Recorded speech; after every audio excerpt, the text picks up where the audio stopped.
Mom's responsibilities and tasks, they seem to never end. There's carpool and doctor's visits, work. Balancing it all has great physical demands, but all of these responsibilities also have mental demands on you as well. So today, Katie Campbell, a therapist with the Center for Integrative Counseling and Psychology, is here to share and offer some practical tips for the moms out there. Hello and good morning to you, Katie. Good morning. Thank you for having me. Yes, indeed. Okay, so what exactly is the mental load that moms carry, and what does that look like in everyday life? Well, the mental load is described as just all of the invisible work that we are carrying all of the time in our heads, the managing of all of the schedules, the carpools, the sports, has my kid done their homework, all of the things that we can't necessarily write down, but we're always thinking about. Where are we going to go for spring break? Already having to plan that vacation, just all the different things that we're constantly thinking about. It sounds like everything you said is almost just anticipation, just trying to prep for whatever's coming ahead. And so that can be draining within itself. Even those tasks, even though they're not physically demanding, why are they so hard on the mental, do you think? Well, because it makes it to where the brain can't ever totally shut down, because we're always, we might even wake up in the middle of the night thinking, did I send that form back to school? Or did I sign my kid up for soccer? There's just all these different things constantly going on in our heads that we just can't shut down, so it just feels so exhausting. It feels heavy almost in a sense. And so what are some of the warning signs that a mom's mental health is starting to turn from, okay, I'm managing, into burnout and anxiety and irritability, because you start to take it out on the people around you? And I know the last thing moms want is to take it out on their children or their spouse. Yeah, I think that there are several different ways that can manifest. Sometimes we try to just overcompensate and just run around like a chicken with our head cut off, and can become very irritable with the people around us. And alternatively, it can turn into I just don't want to get out of bed today because I'm so tired of doing all of the things and I feel exhausted. And so yeah, there are definitely some warning signs that we need to pay attention to. Yes, indeed. Okay, so tell me, why is it so easy? Because I think every mom understands and gets this. They put their needs last. They're always last most of the time. And so what can they do to start to break that pattern, to start thinking about themselves again? Well, I call it micro self-care. What is one thing that you can do today that is just for you?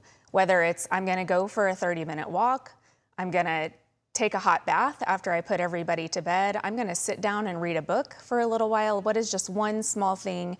And then try to increase that over time. Because we can't take care of everybody else if we're not taking care of ourselves. You can't pour out of an empty cup, right? Exactly. So what does a healthier balance as far as at home look like, sharing those responsibilities, whether that's with a partner or another family member? Yeah, I want to acknowledge that not everybody has the village, and so it is important to find at least one or two people that you can share the load with. Whether it is your partner, if it's your partner, then can you do things like have a shared calendar? What's one thing that you can take off of my plate today? Something as small as, I'm going to take out the trash for you. Yeah. Shared calendars are super helpful, and there's so many different ways nowadays that you can do that. Telling dad, you're in charge of baseball, so that's your thing. You're even going to be in charge of making sure the bag's packed, the water's filled, the sunscreen is on. What are all of the things that you need to take care of? The uniform is clean. Yeah. Or do you have a mother-in-law who's around who can help, or a best friend? Do a carpool with people so that you're all sharing in that load. Exactly, or even another mom, someone who gets exactly what you're going through, even if they're not necessarily picking up the load. Indeed, I think relatability and community, like you said, is so important. What does that conversation look like at home as far as redistributing responsibility? Because I know sometimes that can be a difficult conversation when mom has been carrying everything for a long time, sometimes pushing things off. Almost feels like a hard conversation's about to happen, if you get where I'm going. Yeah. I think sometimes, if we're not saying it out loud, the other person may not even realize what are all of the things that you're doing. And so it can be helpful to sit down and have a conversation and just say, hey, I just want to lay this out for you so that you can see, this is what my week looks like. These are the different things that I'm trying to manage. And the other person usually is like, oh, wow, I didn't know, I'm thinking about what am I cooking for dinner? Maybe you can help with that. Yeah. And just trying to find a partnership where you have more than one person who can help you with some of that. Yes, indeed. But also healthy communication, I think, goes in part to this, what you were saying, in the fact that, like, sometimes our partner just doesn't know what we're doing throughout the day or how much we're truly doing. And so actually sharing, and like you said, lay it out on a piece of paper, visually show them just how much you're thinking about. So which everyday habits can help reduce stress for mom? I know you said maybe a long bath at the end of the day, maybe a 30-minute walk, to make this mental load just a little bit more manageable. Yeah, just those different self-care strategies, whatever works for you. What kind of exercise do you enjoy? Are you making sure you're getting a good night's sleep to the best of your ability? You know, we still need 7, 8, 9 hours of sleep depending on who you are. And we can't function our best if we're not getting a good night's sleep.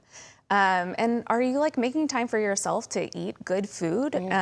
Those are kind of the top 3 things that I always say, make sure you're doing: eat, sleep, and exercise. Which sounds so easy when you say it out loud, but then when you're actively trying to do it throughout the week, school just started on top of it. And I think as a mom, we have this idea, I'm not a mom, but I'm just saying in general, we have this idea of like perfectionism or the pressure to do it all. And we're saying in this moment, in this conversation, that doesn't necessarily have to be the case. No, I always tell people to try to let go of that perfectionism as much as you can.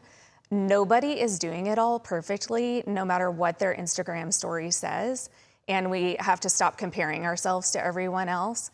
And also know that we are human and we just can't do it all. We can't do it all perfectly, and we're going to mess up sometimes. Yes, indeed. Well, the center is actually offering talks on the mental load. So what can people expect from these talks, and where can they find out more information if they're in the space of, I need a reset when it comes to my mental? Yeah, part of the Inform series at the Center for Integrative Counseling and Psychology is happening on September 1st, and myself and my coworker, Lindsay Parker, will be talking about the mental load for moms and just having like an interactive conversation and allowing people space to get ideas on what they can do differently and how they can sort of, you know, manage the mental load. It's not going away, but how can we manage it better? That's happening on September 1st from 6:30 to 8 o'clock, and you can find out more information on thecentercounseling.org. There you go. And like we said earlier, that community is there in that space of what you guys are having, where you get to be around other moms and listen to maybe some of the things that they're going through and the similarities you might have in your life as well. Great insight today. Thank you so much for being here, Katie. Thanks for having me.